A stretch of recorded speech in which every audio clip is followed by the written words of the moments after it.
Right, are you ready? Thank you very much, darling. Have you got something to say? Have you got something to say? Oh, good. Can we say that louder? Can we say it louder? Oh, beautiful. Well done. That's Teddy saying, welcome to Pet Talk with me, Anna, and with him. And our wonderful guest today is Angela Garner. Welcome, Angela. Hello, Anna, and hello, Teddy. It's lovely to meet you, and thank you for having me on the show. Well, I had to have you on the show when I saw your book, because your book is called When It's Time to Say Goodbye. And I think it is potentially one of the hardest things that we have to go through, those of us who have the privilege and the joy of living with an animal, is the time when we do have to say goodbye. Excuse me. I've done it 4 times, and I dread the day in which I will have to do it again. Yes. So in fact, so much so that I actually panicked. I had arranged to have Teddy, and about a month before we were due to have him, because we got him at 8 weeks, and it was just after he was born and all things were set, for us to pick him up. Lovely. I actually panicked and thought, can I go through this? Yes. Can I do this again? One day it will happen again, and I don't know if I can do this again. And then I thought, don't be so daft. It's more painful to not do this and to go through that than anything else. So I had the courage to welcome Teddy into my life. The most wonderful thing, one of the most wonderful things I have ever done. But I know that I live in dread of that day.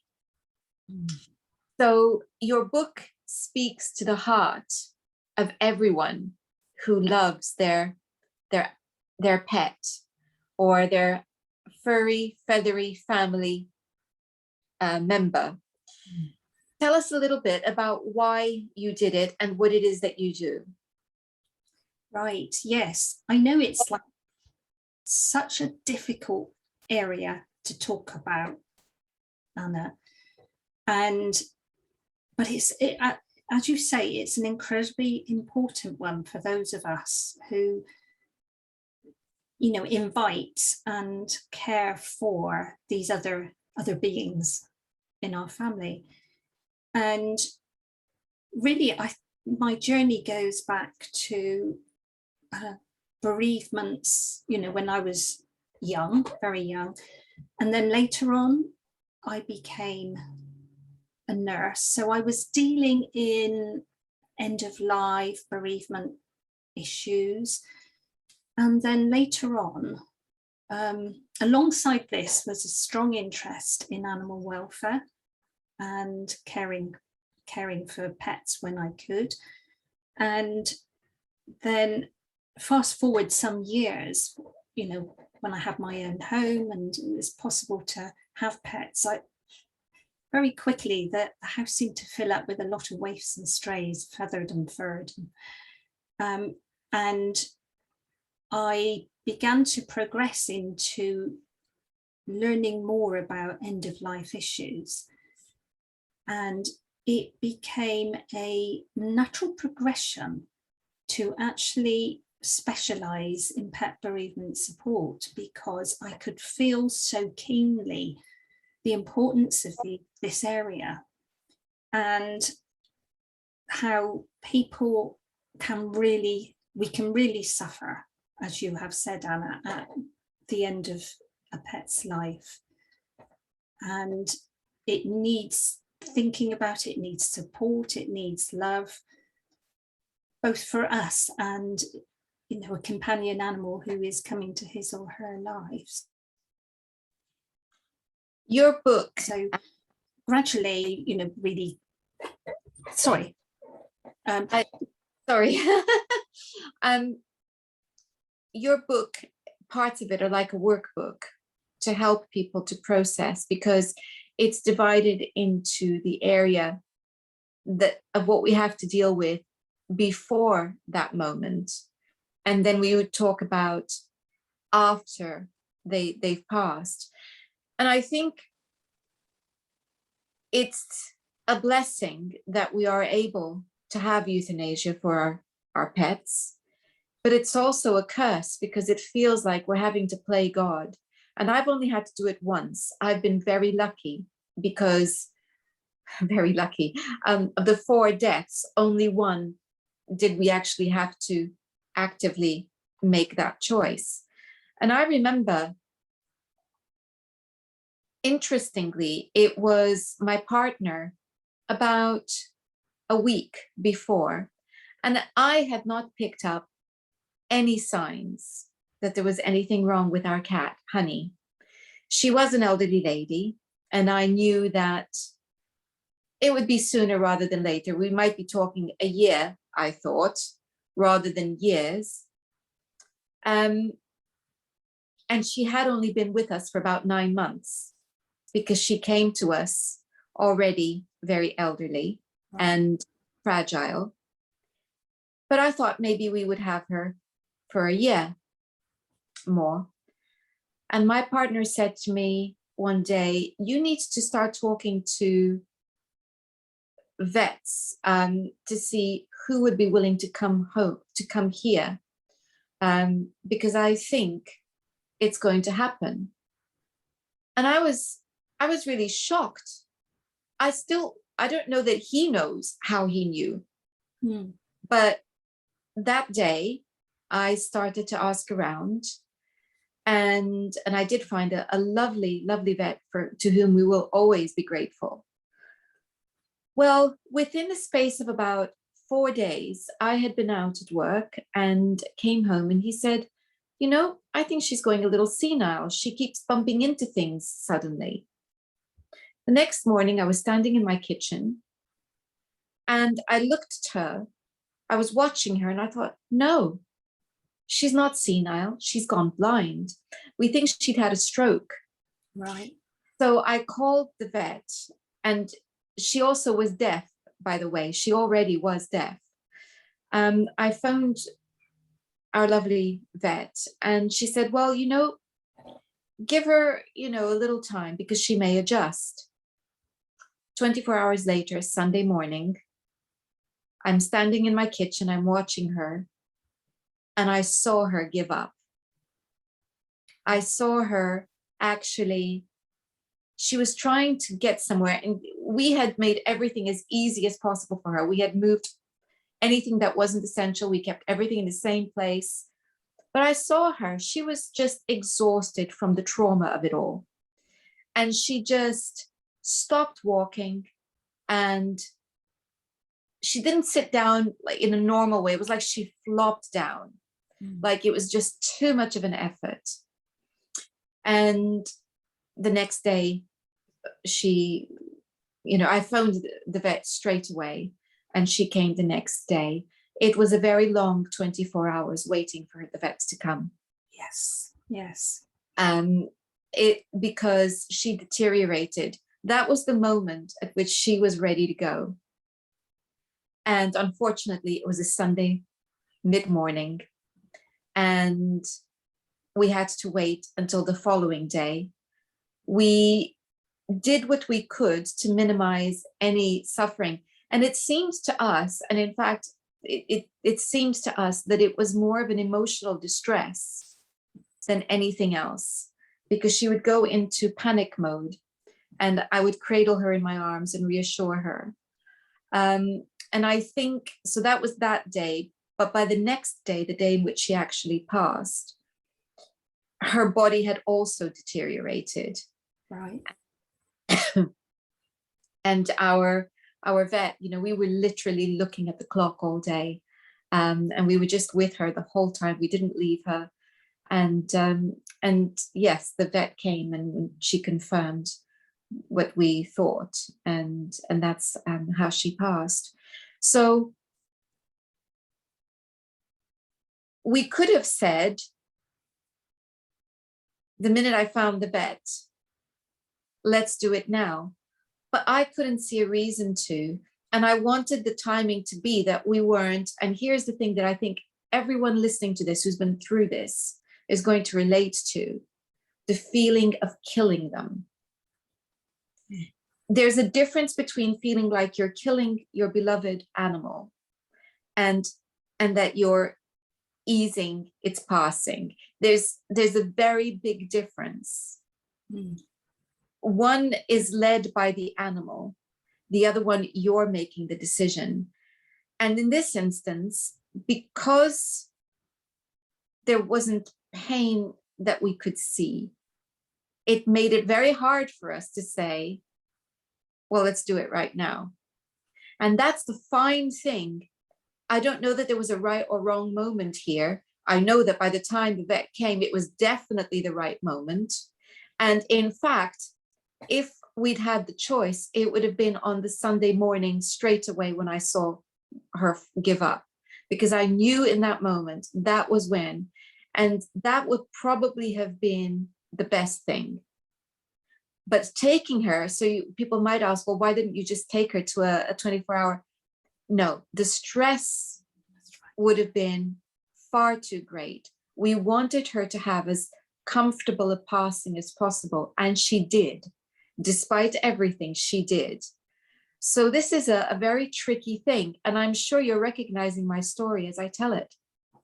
Yes, absolutely, Anna, because over the last 20 years, you know, I've supported many people through this end of life process, walking alongside them step by step in whatever way is possible.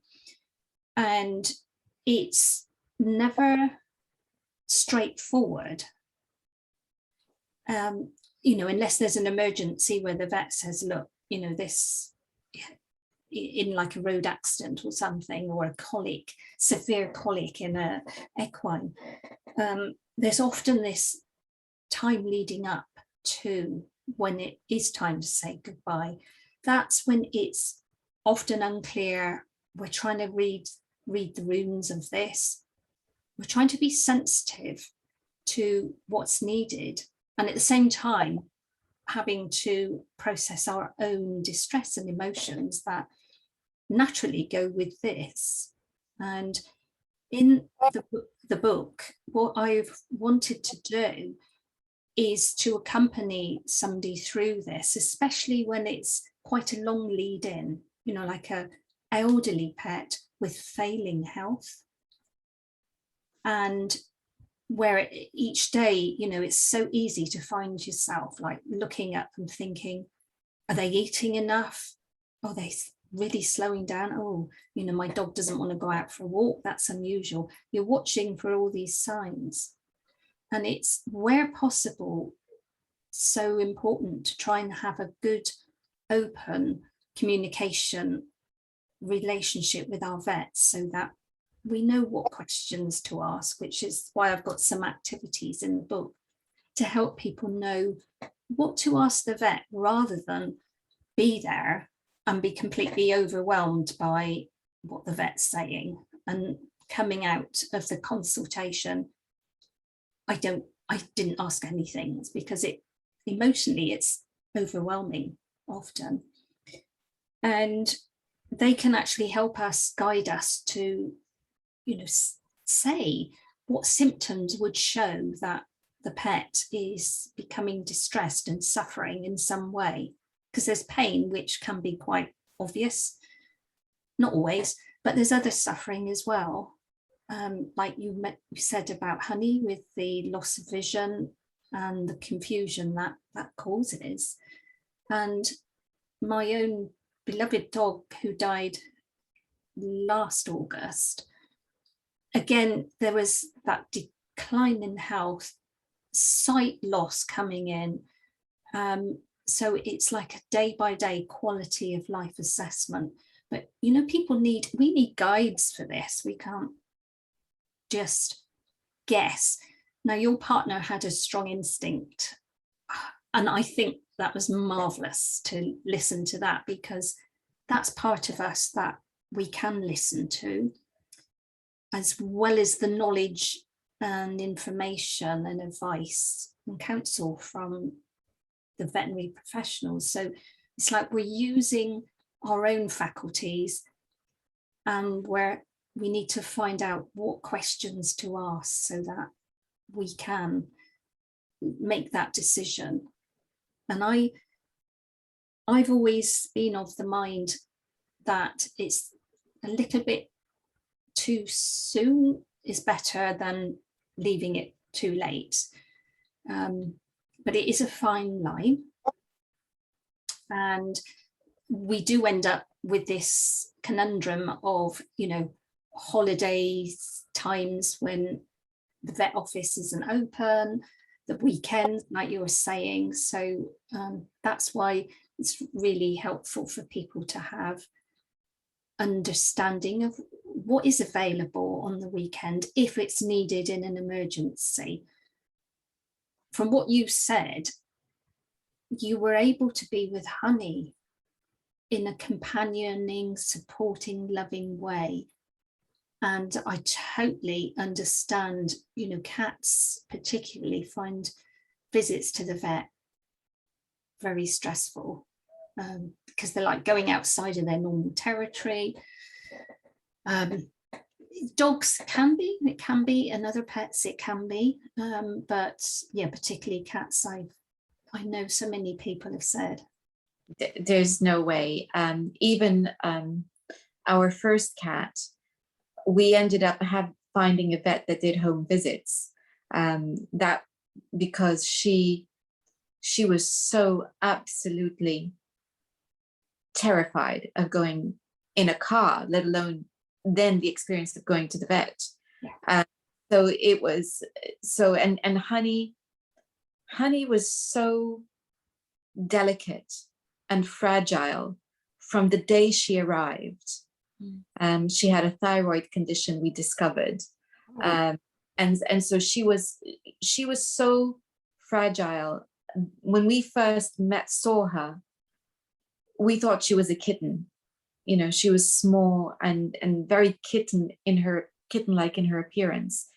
And the delicacy of her, you just, there's no way we could be taking her to the vet when she was already in distress. That would have been unthinkable. No, what we did was the best thing. It was unfortunate that it was at a weekend. The irony is of all the losses we've had, that was the only weekend one. The one that was the one that the weekend.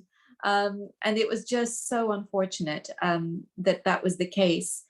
But and we were watching her very, very closely from the moment when I realized what had happened, and I made the call to the vet and said, actually, she's just lost her sight. This is now an issue.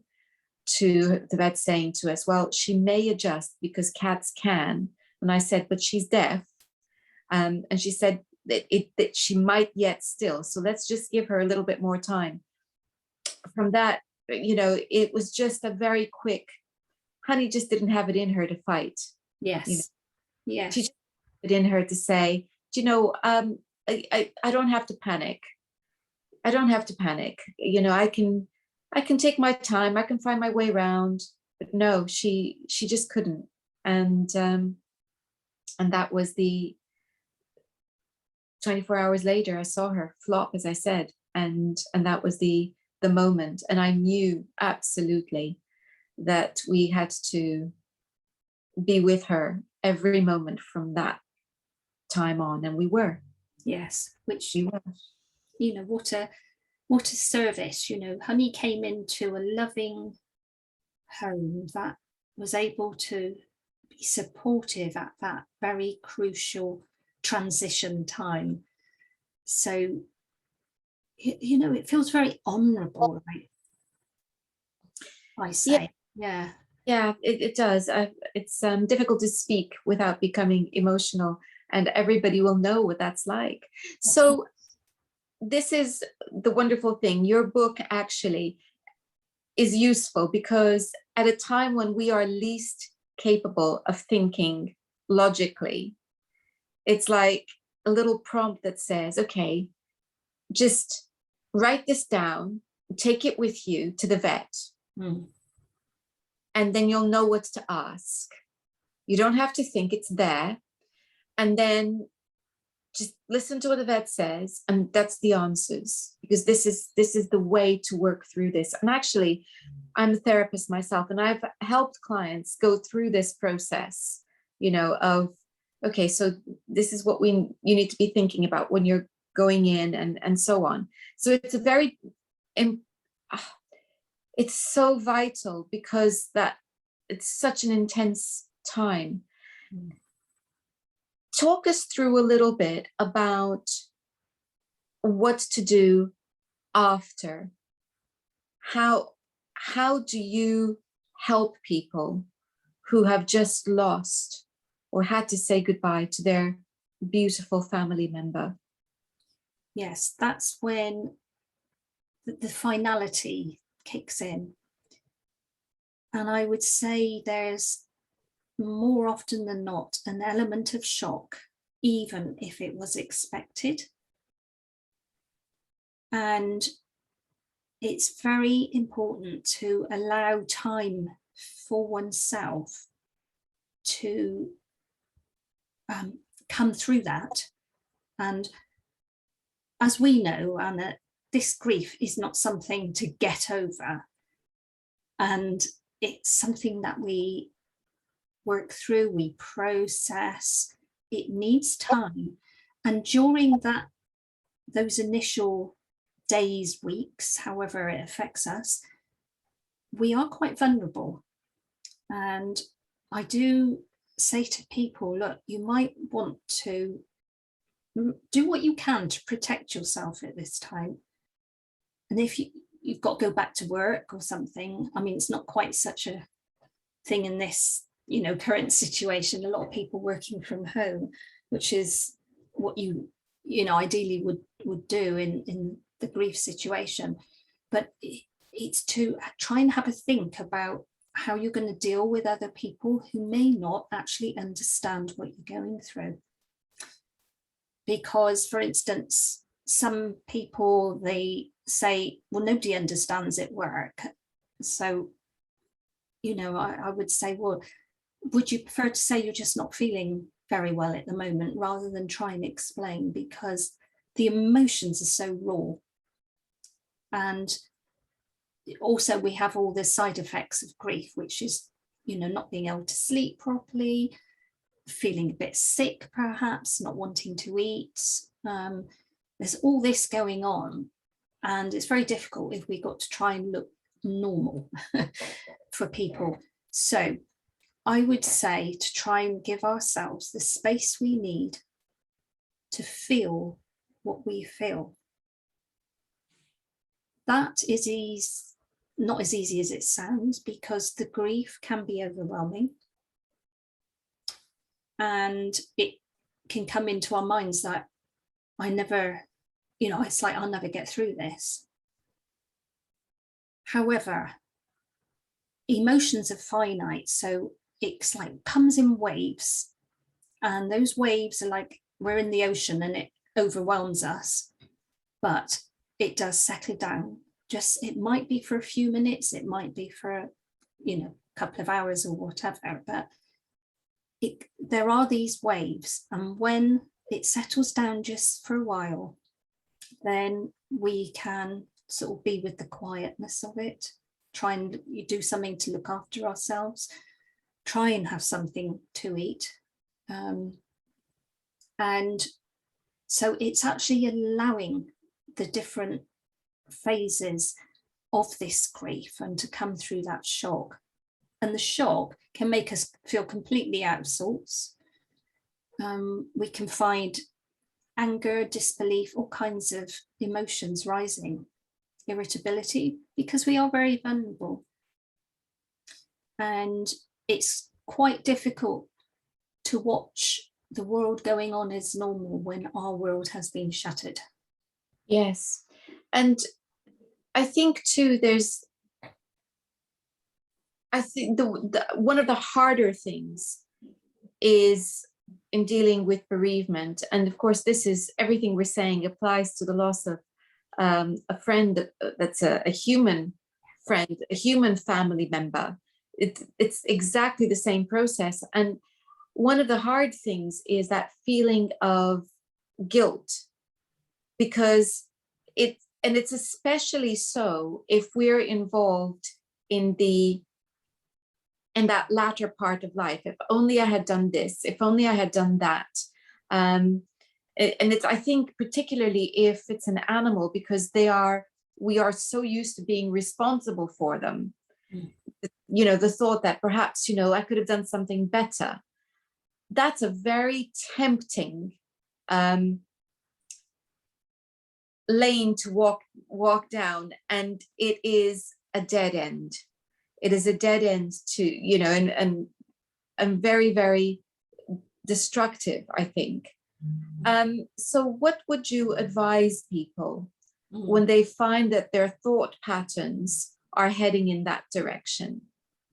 It happens a lot, and I'm glad you brought up this aspect of guilt, and that's why I've got a chapter on it in the book on coping with guilt. And it is prevalent in all kinds of bereavement situations, but when we've actually made a decision for euthanasia, that can also kick in. But there's, as you've rightly said, there's the if onlys and I should have. So, but it's good to realize that it doesn't actually serve a purpose, this guilt, and it's like an unwelcome visitor who comes barging in at a time when we least want a visitor. And it's, you know, got all these demands and like, yeah, I should have done that. But you see, the end of a pet's life is often a short time in comparison, like if we've had them for many years. And what it can do, this guilt, it can take the focus off the specialness of the life lived with that pet. So it needs to be kept in perspective. And sometimes it's really good to, you can actually write things down, what's making you feel guilty, you know, and sometimes there's something that can be checked out. And I've had this with people. And I remember one gentleman, he kept thinking, he felt guilty because he hadn't taken his elderly dog to see the super vet on the telly, you know, because there might have been some amazing surgery that could have helped that dog. And that was really eating away, and he wasn't able to come through it. But gradually I was able to help him see he could actually, if he have a word with the vet, if possible, and just say, did I do the right thing? You know, should I have got a second opinion? And, you know, it made all the difference doing that, because his vet said, I would have done it exactly the same as you did. It was time. And I would not have stressed. That was my dog. I would have not stressed them with any thought of surgery. So that's one thing there. By writing down what's bothering us, we might be able to do something about it and check it out. Talking about it to somebody, a friend, somebody who understands, or a pet bereavement support person, can also help to get a perspective. And, you know, the end of life, sometimes, yes, it can be beautifully smooth and peaceful, but that's often not the case with people or animals. And the main thing is to see that we're doing what is best for them. And, you know, if we're putting their welfare, their comfort first, especially by making a decision, if that's what's needed to say goodbye, then we have to cut ourselves some slack and think, you know, I did what I could. But there's another aspect which it's an exercise I've got in the book about. You can do like a mind map of your pet's life, you know, like put in the center a circle with your pet's name in, and then lots of circles on the outside, and join them up with everything that you did for your pet over their life to make their time happy, safe, and healthy. And then you can step back and actually have a look at that, come back to it, and then add on a few more bits. Like, you know, I always got my dog its favorite toy or favorite treats from the pet store, because what that does, it starts to rewrite those feelings of guilt, because you can see actually, yeah, they did have a great time over the years. Yeah, and I like that. I like that a lot. I think one of the things about this guilt is that underneath it is a feeling of powerlessness. Because I think the thing that we have difficulty in coming to terms with is the understanding that we cannot control everything. Mm. And I think that we feel guilty very often because we haven't been able to control everything. And those what if scenarios are about saying, well, actually, I'm not completely powerless. There were things I could have done, even though that's painful. Even though that's painful, it's preferable to admitting a limit to what we can do. And I think part of the healing process for bereavement is accepting that there is a limit to our agency. Mm-hmm. There is a limit, that sometimes things are inevitable. And I think this is especially important in the case of accidents, or in the case of, you know, a sudden illness that you didn't pick up quickly and your pet was gone. You know, by the time you took it to the vet, it was too late, but it's only been a few hours because they've ingested something. That is a very toxic situation, because you feel it's so tempting to blame ourselves under those situations. Mm. Yes. And you know, that aspect of life is so imperfect. We are imperfect. And that's what like makes us lovable, I think. You know, yes, we're not in control of everything. The world is a very hard, fast place these days. And there's a lot involved in keeping it, especially a pet who goes out, like a cat or a dog, horse, you know, pets that go out, that things can happen, traumas. And we can't, as you say, we can't stop everything, put in place certain things, but that's as much as we can do. We are fallible. You know, this is the thing, is that we are fallible. We are human, and we have to be kind to ourselves. I had an incident this morning, which is a classic example of how things could go wrong. So there was a knock at the door. There was a delivery. I had chopped up some fruit, amongst which there were grapes. And I had the plate out of Teddy's reach when I went to answer the door. And I put the package down as I came back into the kitchen, and I picked up the plate, had the plate in my hand, and my phone went. And I went to answer my phone, and one of the grapes rolled off the plate onto the floor right in front of Teddy, who immediately pounced on it. Now, we know that grapes are dangerous. We know that they're more dangerous for some dogs than others, but most of us make the decision that we're not going to experiment. Yeah, Because, absolutely. for some dogs, one grape could be fatal, and I don't want to find out. So, so I immediately panicked. But thankfully, because Teddy is now 6, we've had some practice at this type of thing. And I have the ultimate treat for him, which is a duck neck.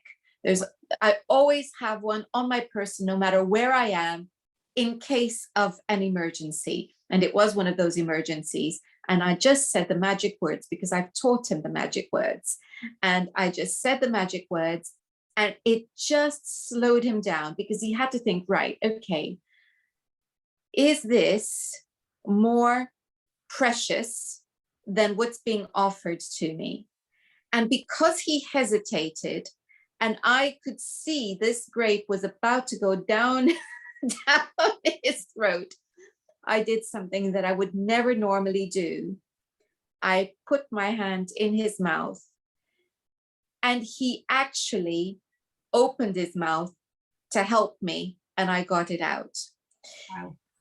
Now, that could have gone in so many, the potential. This could have been chocolate. It could have been a chocolate bar with raisins, as has happened to one or two of his friends that they've got hold of. It could be, this is the kind of thing we're all having to deal with. Now, luckily, we have a protocol in place that he's had since he was about 1.5 years, when I decided that as he adored these things so much, they would be extra special for only certain situations. And 9 times out of 10, it's got me out of bother. Yes. This morning, it looked like it might have been one of those 1 out of 10 moments where it might not have. Right. But it was just enough for him to allow me to do something that he would never normally have allowed me to do, which was put my hand in his mouth. Yes. Because normally I would have had the growl, I would have had the, hey, stay back, you're being very rude, human. And I would have had to work harder to persuade him. It didn't work like that, because we had that protocol in place. So the point is, life, as you said, quite rightly, is messy. We are human. This was the only other time I've had an incident similar to this, was exactly a similar situation. Knock on the door. I had a cake with, currants and raisins, very rich fruit cake that I had put on the counter. He came out to answer the door with me, was very excited because it was one of our friends. I went back into the kitchen to put the kettle on, forgetting the cake. And within a split second, there was 1/4 of that cake in his mouth. I screamed, my partner pounced, and we rescued the situation. But it doesn't always work like that. And then I felt guilty because, we did something that we shouldn't have done, that he would have felt like it was a violation of him. But, life is messy. It's what you, and we don't get it right every time. And unfortunately, sometimes we don't succeed.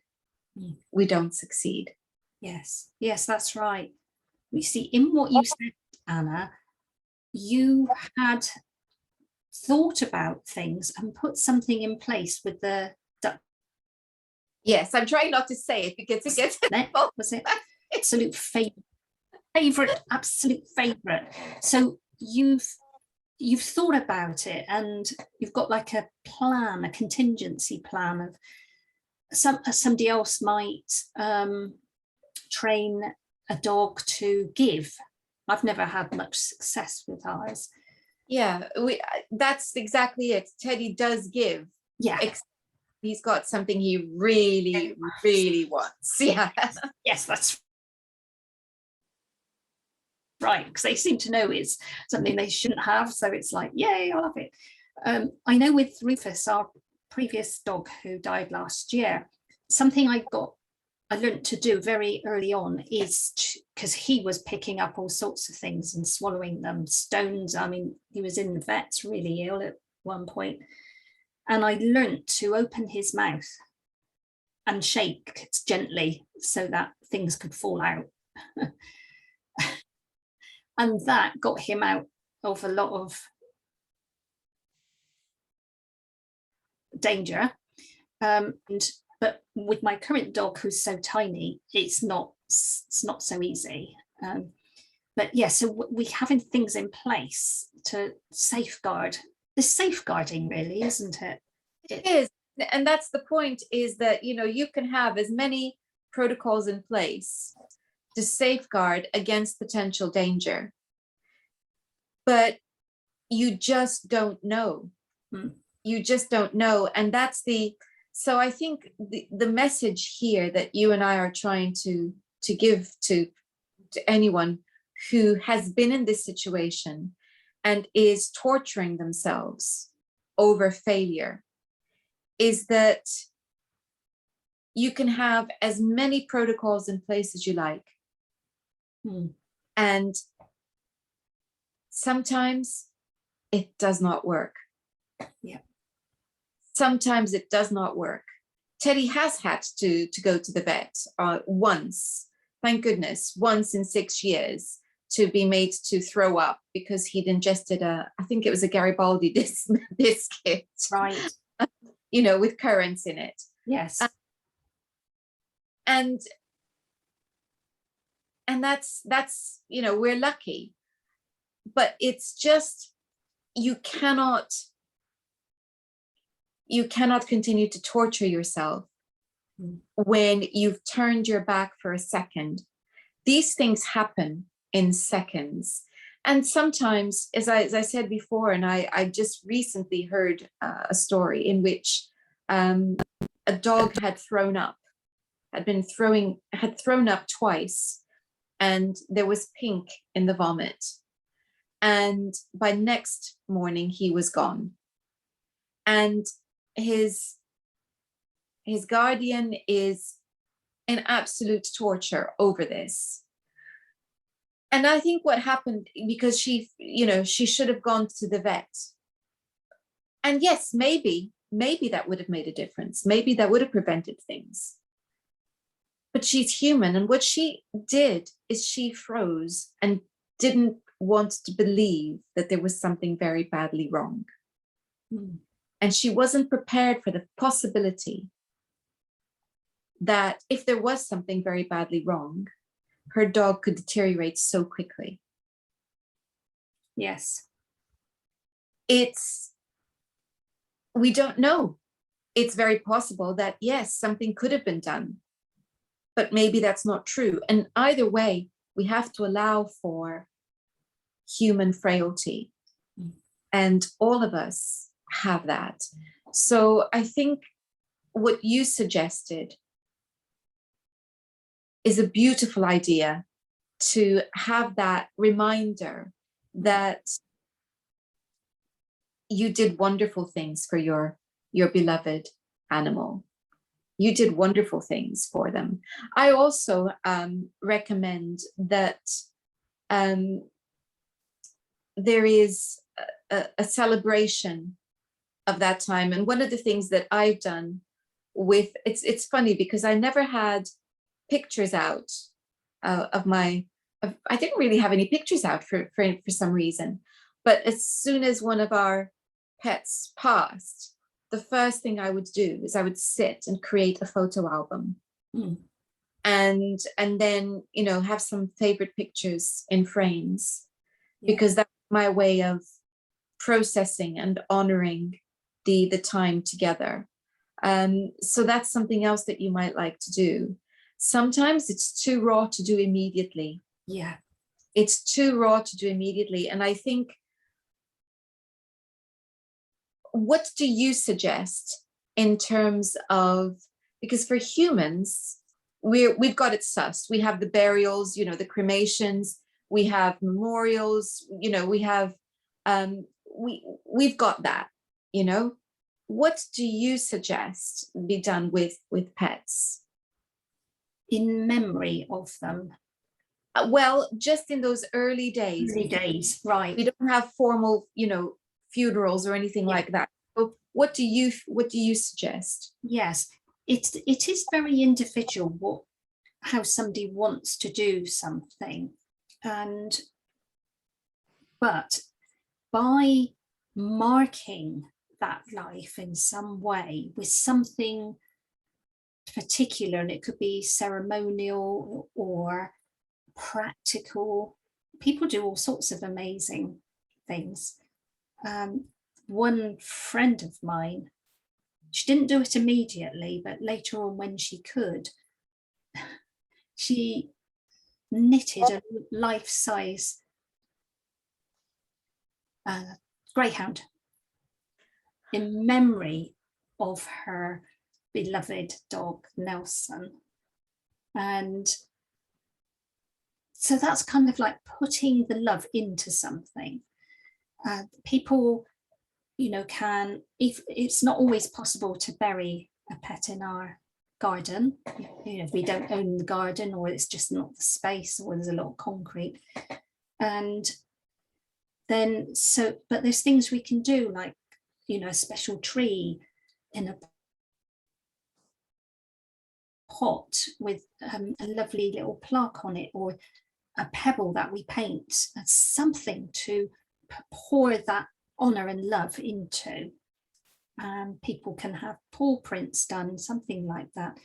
I understand what you're saying about the photos, because very often it's too raw to even look at the photos, and, you know, even seeing a dog's collar or their blanket, it's like completely devastating. So, and with these things, it's like, you know, how soon do you pack stuff up? When it feels right, I always say. We have to go by what feels right for us. But we can honor and celebrate their life with these, you know, such things as planting a tree or a special plant in the garden, or in a pot, in a window box, something that's like, that's theirs. And I know, like, when Rufus died, one of my sisters sent me a miniature olive tree, which I planted in the garden under a shelter. And actually it's gone absolutely berserk, and it's got some olives growing on it in a pot now. And I got a little plaque with Rufus's name and stuff on, and just doing all that. And this is what people find, that sort of ceremony, making it important. It's the thing, isn't it? That's exactly it. We've got the ceremony for the humans. Yeah. We find something, you know, to do with because it is our way of saying goodbye. And I think it's one of the things that I found was the pet crematoriums are wonderful. And we found a crematorium where they do individual cremation. Yes. And we have, each of our cats has a beautiful wooden urn of a sleeping cat. And funnily enough, one of the things that I found, to my surprise, is that being able to have something I could touch, that was, it's not fur, although we also kept a clipping of each of their fur. And then, you know, for months afterwards, it seems we'd find little bits of claw, you know, in things, you know, because how their claw sheaths come out, and we kept them with the fur. And so for I think the first week, I found that just carrying that around with me, the urn itself, it made me feel like there was something of them still with me. Yes. And it was tangible. Yeah. That tangible thing was still there. And then I started to forget to carry it with me. And then I didn't need it anymore. But it was just a tangible connection, because I think that's the thing that I would, and I'm sure you would say too, is you must give yourself permission to not just move on. Definitely. You must give yourself permission to keep that contact for as long as is necessary. Because it is a transition process of going from that acute missing of the physical, particularly if you're someone who lives on their own and your companion is your dog, your cat, your bird. And you're going to miss the physical because you're going to miss the role that they play in your lives. And so it takes time to transition from going that acute sense of missing to being more used to the absence. And that could take, months. It could take a year. For me, in terms of the physical needs to touch something, about a week and a half. And then I could move on to the next part of the process. But at least to give yourself permission to do that. Something else that I also did was, as long as I needed to, I'd continue to say good morning to Honey. This was Honey particularly, because she's the only one who didn't sleep with us, because as part of her senility, she used to roam the house, sounding like the worst opera singer ever. And then the way to actually make her feel better was to have her in the kitchen with the door closed. We had a little electric heater under her chair, and she would spend the night there. And we found that she was happy and comfortable with that. Yes. So I'd go into the kitchen in the morning and I'd say good morning to her. Now I know she was deaf, but she would hear the vibration. She would feel the vibration of my footsteps, and know. So she'd be up and I'd be engaging with her. And so I carried on, I don't know, maybe a week, 2 weeks, 3 weeks. Every time I went into the kitchen, I'd say, hello, Honey, good morning. And whatever little nonsense I used to say to her, I would carry on. And then I stopped doing it. I didn't need to do it anymore. You don't have to stop everything. In fact, giving yourself permission to gradually let go is really important. Yes, it needs, you're absolutely right, Anna. It needs that gentle approach. And, we can still talk to them. It seemed natural to talk to my little dog. And I took myself up the lanes, crying my eyes out after he died. And, people do say, oh, I always say good night to them. Because the thing is, we have this, what I can only describe as a soul to soul connection. Now, when they're no longer there physically, there must be something that stays. And I often look upon it as it's like little imprints of them are on our hearts that we can carry around for the rest of our lives. And that specialness that we had, that love, that connection, that can't be diminished because it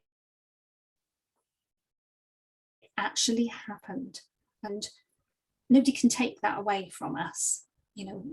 We can link to it in our memories, but I think there's something a bit deeper there, more than memory. It's like an enduring connection. And it doesn't get easier. Sometimes it gets harder. It doesn't matter how many times I've gone through this process.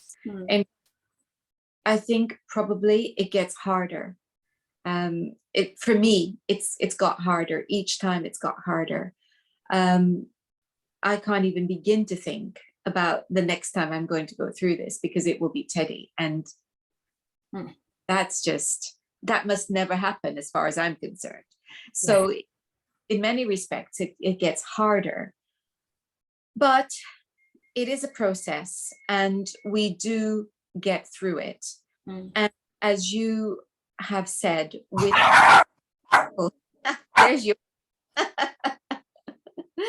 there's yours, with that beautiful idea to have a celebration of what you did with your beloved animal. It's the joy, it's remembering the joy, it's reconnecting with the joy, and allowing that to be the guiding light. The book is wonderful. You talk about children and how to help them through it. And also, I think, also very important, how to help other animals. Yes, Going through this. Because yeah. that's something that I thankfully have never had to deal with, but I do hear about it. So what would be the main thing that you would advise? On helping a grieving animal? Yes. Right, yes. It does depend sometimes on the species. And like I know with some equines, if they lose their bonded friend, companion, it can cause quite serious health problems. So, you know, advice from the vet on that one is important. And if there's like a few pets, there's often a readjustment of hierarchy. Like even there's three and then there's suddenly two because one has passed, then there will be some adjustment going on. And one thing we can do is to be quite watchful for them. I know we've got our own process going on, our own upset, which the energy changes can affect them as well. But to, like with a cat who's lost a companion, it might be wise just to keep them in for a couple of nights or a bit longer, because they, you know, might go off wandering, looking. If they've managed to see the companion after he or she had died, that might help them. It's not always possible, it's not always advisable depending on the circumstance. And with all pets, it's like to keep to a routine so that they know where they are, not to overfuss them, but to keep a good eye on them and maybe a little bit, you know, extra love and care. A dog might enjoy going somewhere different if the dog has lost his or her companion. So slight change in that routine and like extra toys and that kind of thing can help. But one important thing is that sometimes not to assume that behavioural change is grief, because it can just coincide that, you know, a pet is suffering from arthritis and there's some pain going on. So, you know, if the grief, or what appears to be grief in a remaining companion animal, continues, then I would suggest having them checked by a vet, just in case there's something that's going on that needs a little bit of treatment. I have come across that situation. And yeah, just to be really mindful of what they need. And, you know, a dog who's happy to stay on its own, usually at home, or with, you know, their companions just died, so they are completely on their own, they might need some extra attention, you know, a Kong with peanut butter in or whatever, or a licking mat, something. It's just like really being aware that they too might be missing their friend. And I have seen what seems to be grief in companion animals. Oh yes, it's a very well-known thing that they can certainly be pining right. for their family members, human or otherwise. So it's definitely worth keeping an eye on them. Yeah. Well, the book that we have been discussing is When It's Time to Say Goodbye, and I will be putting a link to that on the notes accompanying on the description box. So, Angela, if people wanted to get in touch with you, how could they do that? Right. And I don't actually offer at the moment one-to-one support, I'm afraid. But if I give my website, where it's got some information and also a link to an animal charity that I have created multiple resources for, including podcasts. So my website is petlosspress.com, press as in books, and there's a lot of information there, and so that would be one way of coming through to me.